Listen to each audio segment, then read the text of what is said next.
Types of speech. Types of speeches.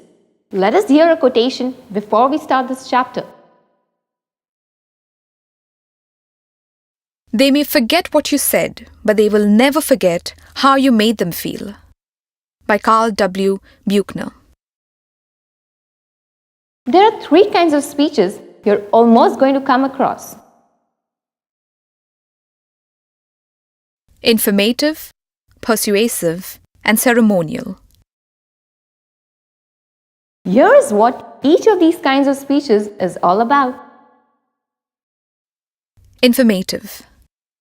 The purpose of an informative speech is to teach the audience a small but useful tidbit of information.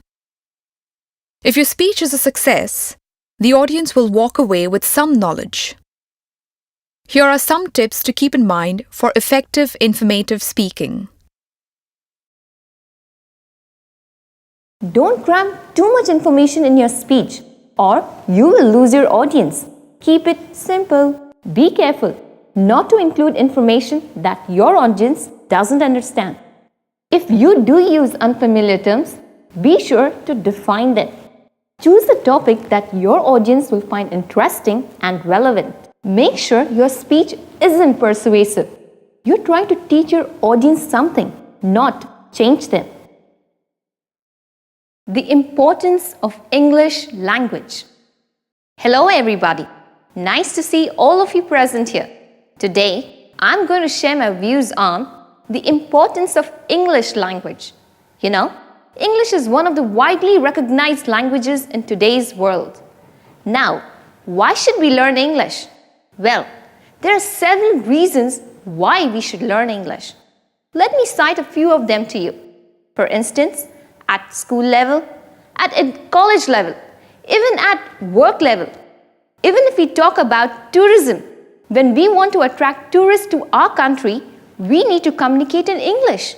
That is how we are going to talk about our culture, our heritage. Likewise, nowadays, the world of computers, the mix of Bollywood and Hollywood cinema, has made it compulsory to learn this beautiful language. Finally, when we talk about learning the language, it is not difficult at all. In fact, it is very easy. One can learn it in 30 days with dedicated efforts.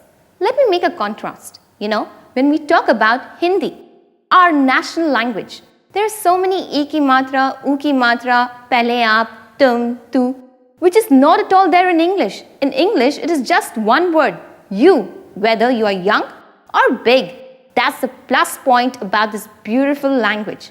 Hence, do not lose this opportunity in your lifetime to learn such a wonderful language which will help you in all ways and in all walks of life. Trust me, again, on this. Let us look at the second type of speech. Persuasive. The purpose is to change people's minds or behavior about something. This is a very difficult thing to do. For a persuasive speech to be truly effective, it is not enough to simply present your arguments in an eloquent way. You need to actually get the audience to change their minds. Here are some tips for how to deliver a persuasive speech. Deliver your speech with passion. No one is going to get convinced until you show you really care. Look for common ground with the people in the audience who disagree with you. By doing so, you reach out to the other people on the other side and demonstrate that you're not the enemy. Don't choose an impossible task. In such a short speech, you're not going to change anyone's mind about gun control. However, you might change their mindsets whether it is a smaller issue in the context of, is the weapon legal? Ask your audience to take a specific action, an action that they might really take. Do not ask them to call the elected officials. Instead, ask them to do gymming. Voting. Hi everybody. Are you excited to hear my speech? Well, I'm here to give my thoughts on voting, the word which you just don't like or don't want to do it. Voting. It is such a common word which we have heard since childhood. But have we ever bothered to go to the poll booth to vote? No, I don't think so. Why I think like that? Very simple. After 60 years of independence, India still is famous for its poverty, which the slumdog millionaire has exposed it. You must be ashamed. Now, you must realize that voting is what will help have a new government which will think about the people, which is meant for the people, by the people and of the people. So friends, wake up. The elections are here. They're fast approaching. In the months of April and May 2009, you need to get up and vote because this nation requires people to fight against injustice, and that can be transparent if we vote for the right candidate, the right leader, which will lead us to being the superpower country just as London and not America. Friends, I know that you don't like voting. Neither do I. But let me cite a small example for you. Let us take this. You fall sick, you're not feeling well. What does your mama or your papa tell you? Beta, take a medicine.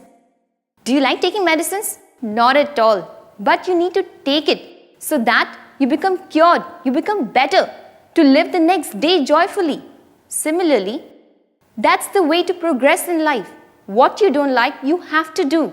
There is no other option. So friends, get up. This is the best time and we need to use our voting rights. If you don't want any injustice, go ahead and vote. Thank you.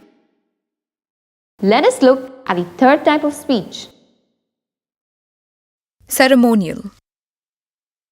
It marks an important occasion in someone's life, such as a graduation speech, a wedding toast, or a eulogy at a funeral. These speeches can be both emotionally moving and fun. Here are some ceremonial speech tips. Tell lots of stories about the person whom you're giving a speech about. Stories make the person you talk about come alive. For example, instead of saying she is a very thoughtful person, you can say she sends birthday and anniversary cards to everyone she knows. Avoid cliches. If you're giving a graduation speech, don't say spread your wings and fly. If you're giving a wedding toast, don't say today you marry your best friend. Instead, be original. Birthday anniversary. Welcome friends. A very warm welcome to all of you to my favorite uncle's birthday anniversary. He's celebrating the 50th year of his birthday. Indeed, it is one of my greatest happiness to talk to you about my favorite uncle, Mr. Pramod Karimchandani. Friends, sometimes I think, how do we really come across people in our lives? And certainly, when they are God-gifted, relatives are indeed God-gifted.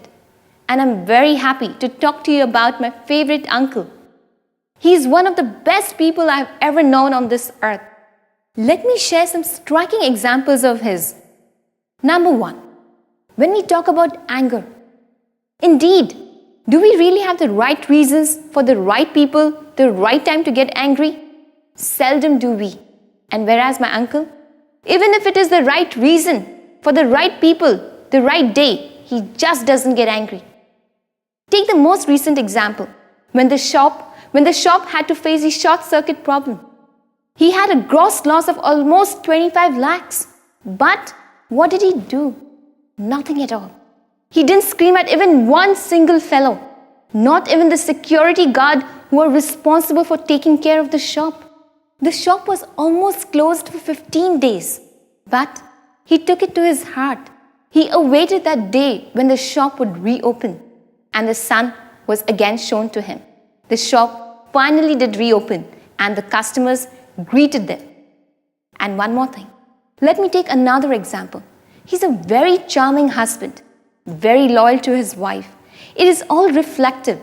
People who are very good at heart, they look very beautiful. They look younger than their age. Let me take 2 concrete evidences for this. He recently got 2 marriage proposals. Can you imagine that? A man of 50 years of age getting 2 proposals? And that too, people thought he was not married. He was young. This is amazing. One from the matrimonial, and the other, a girl calls him up on the phone and invites him to her proposal. And of course, all he had to say was this: I'm a father of a college year boy. And trust me, so humbly did he speak those words and no pride in them. He didn't tell me this fact. His wife told me. I was stunned, really, really stunned. And he takes care. He takes care of me as if I were his own daughter. I'm really fortunate to come across such an uncle. So ladies and gentlemen, enjoy this birthday bash. And don't forget, you need to be in his presence to really feel him, to know him, and to get close to him. My favorite uncle, Mr. Pramod Karimchandani. This is Kalpana Madhyani waving out to you. Goodbye and have a beautiful day.